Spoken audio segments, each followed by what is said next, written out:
बिस्मिल्लाहिर्रहमानिर्रहीम। Assistant jail superintendent का exam हुआ है आज। फर्स्ट टाइम जीके का, सेकंड टाइम लॉ का हुआ है। पेपर जीके का आप तक पहुंचाने की कोशिश करेंगे। इसका मेरिट कहां तक हो सकता है उसका अंदाज़ा लगाने की कोशिश करेंगे। जो क्वेश्चन रिपीट हुए हैं अगर उसका अंदाज़ा लगाएं हम तो 40 प्लस क्वेश्चन ऐसे थे जो रिपीट हुए हैं। बाकी कुछ नए सवाल भी होते हैं। जिन लोगों ने मेहनत की, जिन्होंने पढ़ा, उन्होंने अच्छा परफॉर्म किया होगा और वो इंशाल्लाह ज़रूर शॉर्ट लिस्ट होंगे। मासा थोड़े से वीडियो लेट बना रहे हैं, असल में हमारे इंटरव्यू चल रहे हैं सब इंस्पेक्टर पंजाब पुलिस के। तो अभी इंटरव्यू रूम से निकल के आपके पास मैं इधर हाजिर हुआ हूँ। तो डिस्कस करते हैं हम क्वेश्चन। पहला क्वेश्चन हज़रत सोबिया के हवाले से था और रिपीटेड सवाल है कि इन्होंने हज़रत हमज़ा को भी दूध पिलाया था। सकल्ड विद का मतलब होता है दूध पिलाना, ठीक है। तो नबी पाक सल्लल्लाहु अलैहि वसल्लम को भी इन्होंने, हज़रत सोबिया ने दूध पिलाया था। अबू लहब की ये लौंडी थी, उनकी गुलाम थी, ठीक है। और हज़रत हमज़ा को भी इन्होंने ही फीड किया था दूध। Which continent contain all hemisphere. Africa को अगर आप देखें तो नॉर्दर्न हेमिस्फीयर में भी है, साउदर्न हेमिस्फीयर में भी है, वेस्टर्न हेमिस्फीयर में भी है, ईस्टर्न हेमिस्फीयर में भी है। तो अफ्रीका कॉन्टिनेंट जो है वो चारों जो हेमिस्फीयर्स हैं उनके अंदर मौजूद है। उसके बाद अफ्रीका की हाईएस्ट पीक, ये भी रिपीटेड सवाल है, किलिमंजारो है। 5895 मीटर इसकी हाइट है। ये बनेगा हमारे पास तंजानिया के अंदर। आप इसे अफ्रीका की हाईएस्ट पीक भी कह सकते हैं। Land lock country Nepal, again repeated सवाल है, ठीक है। अच्छा, ये सवाल बेटा हमारे जो बच्चे दे के आते हैं हमारे साथ शेयर करते हैं वो। इसमें से कोई सवाल अगर ऐसा हो आपको लगे कि ये पेपर में नहीं था तो पॉइंट आउट कीजिएगा। और जो सवाल हो हमसे या मिस हो गया हो तो हम तक पहुंचाइएगा, शेयर कीजिएगा, हम उसे अपडेट कर देंगे। पुर्तगाल कौन से मुल्क के साथ बॉर्डर शेयर करता है? अब ज्योग्राफी में मैंने करवाया हुआ है, स्पेन, पुर्तगाल, ये सारा इबेरियन पेनिनसुला। तो पुर्तगाल सिर्फ और सिर्फ स्पेन के साथ अपना बॉर्डर शेयर करता है, उसके अलावा किसी मुल्क के साथ लैंड बॉर्डर शेयर नहीं करता है। मैरीटाइम बॉर्डर आप कह सकते हैं मोरक्को के साथ या बाकी कंट्रीज के साथ, ठीक है। फाइनेंशियल कैपिटल पूछा गया थी दुनिया का, न्यूयॉर्क है। न्यूयॉर्क फाइनेंशियल कैपिटल इसलिए भी कहते हैं ऐसे कि न्यूयॉर्क स्टॉक एक्सचेंज जो है वो न्यूयॉर्क में है। दुनिया की सबसे बड़ी स्टॉक एक्सचेंज है। 25 ट्रिलियन डॉलर के करीब करीब कैपिटल है, ठीक है। करंट आईजी पंजाब उस्मान अनवर हैं, ये तो आपको पता ही होगा। पाकिस्तान एंड सऊदी अरब के जो प्रिजनर का एग्रीमेंट हुआ था ट्रांसफर करने का, तो कितने जो है ना जी वापस किए गए थे? 2100 प्रिजनर जो थे ये वापस किए गए थे 2019 में जो हमारा मुआहदा हुआ था। अभी तक अगर देखें 2019 से 2024 तक तो तकरीबन कोई 7000 के करीब करीब जो प्रिजनर हैं वो सऊदी अरब ने वापस किए हैं पाकिस्तान को। अब सवाल की एग्जैक्ट स्टेटमेंट क्या थी आप उसके हिसाब से देख लीजिएगा। Which country has no border with others? Cuba. Cuba land lock. Cuba को अगर हम देखें तो ये आइलैंड है, जजीरा है, तो लैंड बाउंड्री इसकी है ही नहीं किसी दूसरे मुल्क के साथ। जजीरा ना चारों तरफ क्या है? पानी है। मेरे ख्याल से कल ही मैंने पढ़ाया, ये परसों बल्कि लेक्चर हुआ था उसमें मैंने ये करवाया क्यूबा के हवाले से। अनलमेंट ऑफ बंगाल 1911 के अंदर हुई थी। पार्टीशन ऑफ बंगाल 1905 में, उस पार्टीशन को ख़त्म करके दोबारा से बंगाल को इकट्ठा कर दिया गया। उसे annulment of partition of Bengal कहते हैं 1911 की। रिपीटेड सवाल है कि हज़रत मोहम्मद सल्लल्लाहु अलैहि वसल्लम stay how many month in हज़रत अबू अयूब अंसारी। तो 7 मंथ लेक्चर में भी करवाया मैंने आपको, तकरीबन 7 महीने आप रुके थे। उसके बाद फिर जब मस्जिद नबवी और नबी पाक सल्लल्लाहु अलैहि वसल्लम का हुजरा मुबारक जब बन गया था अब उधर शिफ्ट हो गए थे।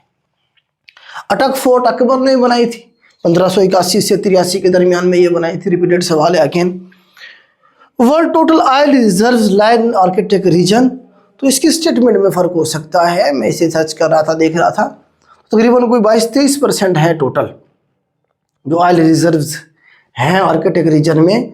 उसमें से तकरीबन 10% जो है वो तो कंट्रीब्यूट हो रहा है। 13% ऐसे हैं जो अभी तक आप कह लें कि वो अनडिस्कवर्ड हैं, इस तरह से कह लें आप, ठीक है।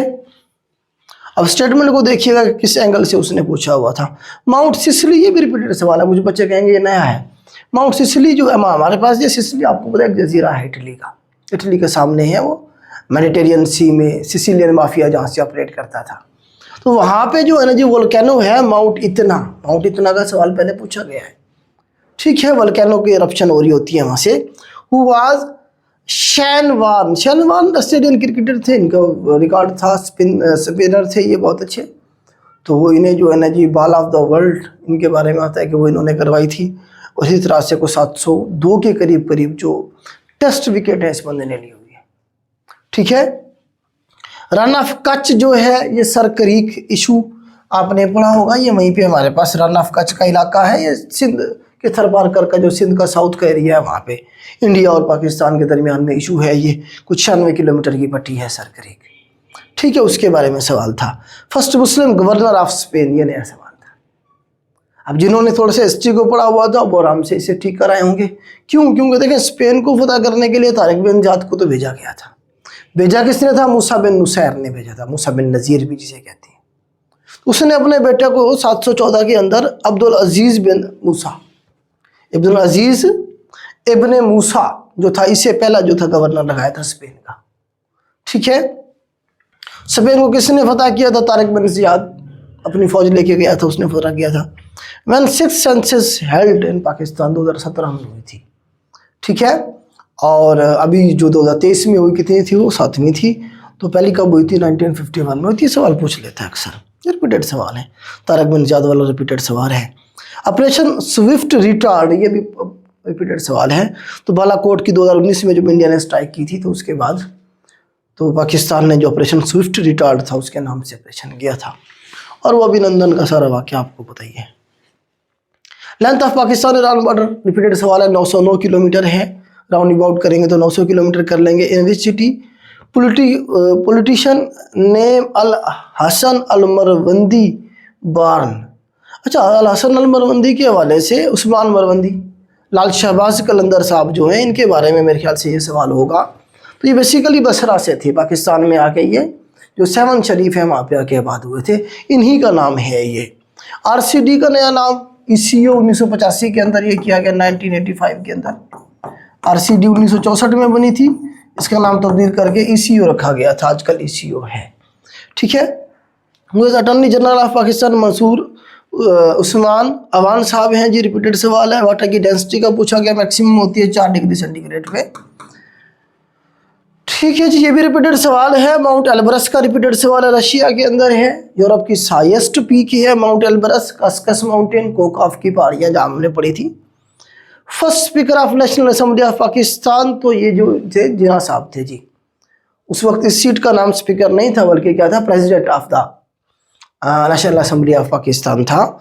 तो जिना साहब खुद बने थे। ठीक है, तो ऑप्शन में शायद जिना साहब का नहीं होगा, इसलिए ना नफ्तीस मेंशन है। करंट बलूचिस्तान गवर्नर शेख जाफर खान मंदोखेल साहब हैं जी। ये भी रिपीटेड सवाल है। पीका एक्ट के बारे में आपको पता, इलेक्ट्रॉनिक क्राइम और साइबर क्राइम को ये डील करता है। अब इसका एब्रीविएशन पूछा गया था, तो prevention of electronic crime act आपका ये बनेगा। 2025 के अंदर ये आया है, अभी इससे पहले 2016 में आया था, फिर 2019 में। इस तरह से इनके वर्जन होते अपडेटेड होता है। इडियम डार्क हॉर्स का मतलब होता है कि वो बंदा जिससे बिल्कुल भी उम्मीद ना हो, कुछ कर गुजरने की, वो कुछ कर गुजरे, अनएक्सपेक्टेड, जिससे उम्मीद ही ना हो। ठीक है, भुट्टो कब से कब तक प्रेसिडेंट रहा? रिपीटेड सवाल है। ये 20 दिसंबर 1971 से लेके 14 अगस्त 1973 तक, जब हमारा कानून नाफिज किया गया तब तक ये प्रेसिडेंट रहा, फिर ये प्राइम मिनिस्टर बन गया था। डायनामाइट का रिपीटेड सवाल है। ये अल्फ्रेड नोबल ने 1867 में यस, इसने जो है ना जी इन्वेंट किया था। अल्फ्रेड नोबल वही हैं जिनके नाम पे नोबल प्राइज है। ठीक है, इसके ऊपर पूरा लेक्चर मैंने दिया हुआ है, डायनामाइट का ही बताया हुआ है मैंने।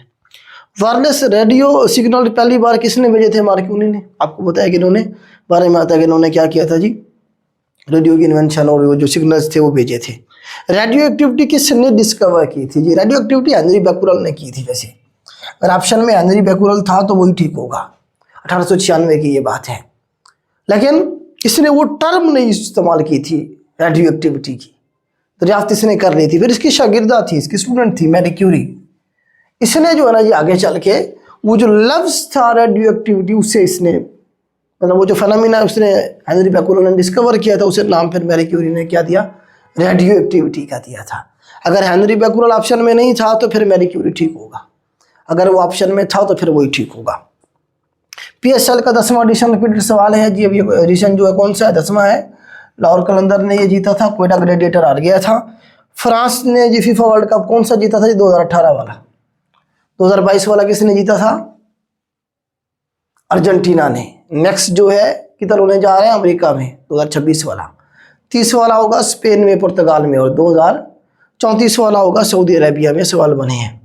Name the forces between two masses, gravitational force होती है, ठीक है।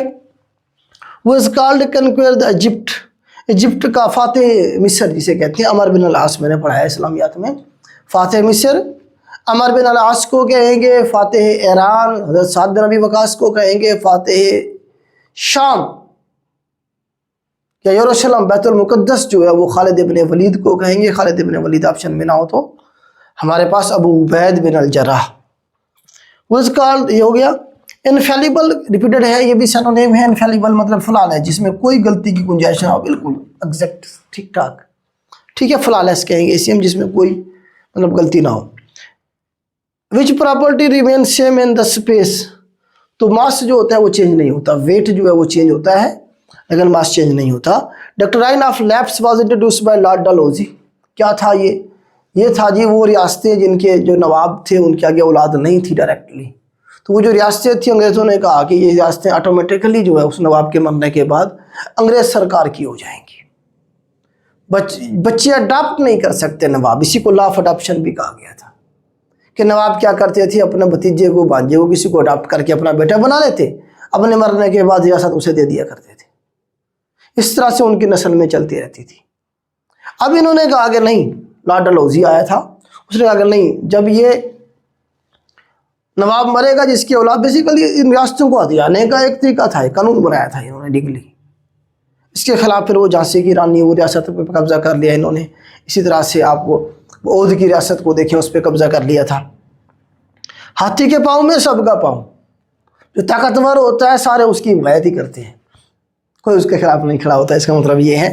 दाना पानी पूरा हो जाना या आबो दाना उठने का मतलब क्या होता है, ज़िंदगी की मुद्दत ख़त्म हो जाना, मौत का टाइम आ जाना। आगे है जी हमारे पास first chief executive of Pakistan general Pervez Musharraf साहब थे। इन्होंने ये सीट को मतलब है कि ये जो सीट थी उसे अगर वो बनाया था ये नाम, और इन्होंने जो है ना 2001 तक ये इसी सीट के ऊपर बैठे रहे माशाल्लाह लगा के। फादर ऑफ अल जबरा मोहम्मद बिन मूसा अल खारज़मी, पुराना रिपीटेड सवाल है, खारज़मी साहब है। अप टू द एंटे, इसका मतलब ईडीएम का मतलब इंटेंसिटी इन अ सिचुएशन, मतलब किसी भी सिचुएशन को जो है ना मज़ीद ख़राब की तरफ, इंटेंस सिचुएशन की तरफ चले जाना। Father of Indian archaeology sir Alexander Cunningham साहब हैं जी, या कनिंगम साहब कह लें इसे। तो इन्होंने आर्कियोलॉजी जो डिपार्टमेंट था इंडिया का उसकी बुनियाद रखी थी।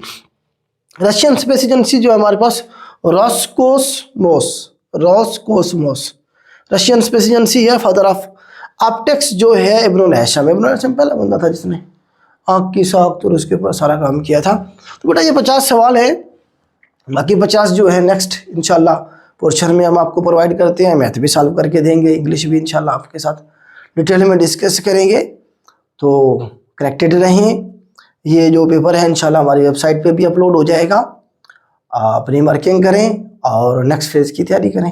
अगर आपके इसमें 60-70 नंबर भी आ रहे हैं तो भी आपको जो है ना कि तैयारी करनी चाहिए, ठीक है, क्योंकि इसका जो ये मेरिट बनाएंगे लॉ का और इसका, वैसे तो चाहिए तो यही है कि इन्हें जो है जो भी मतलब है कि 40 से ज़्यादा नंबर ले सबको बुलाना चाहिए, और सबको ही बुलाएंगे, मेरा ख्याल ऐसे ही है, मेरा एनालिसिस है, ठीक है। क्योंकि आगे चल के इन्होंने ऐसे भी लेना है, आगे चल के ऐसे भी लेना है, ऐसे के अंदर फिर शॉर्ट लिस्ट हो जाएंगे, तो एंड पे फिर वही 1:5 की रेशो हमारे पास रह जाएगी, ठीक है। मेरिट जब ये बनाएंगे तो जिन्होंने मेहनत की इंशाल्लाह वो ज़रूर नेक्स्ट फेज़ के लिए क्वालिफाई करेंगे। आज के लिए इतना ही, अल्लाह हाफ़िज़।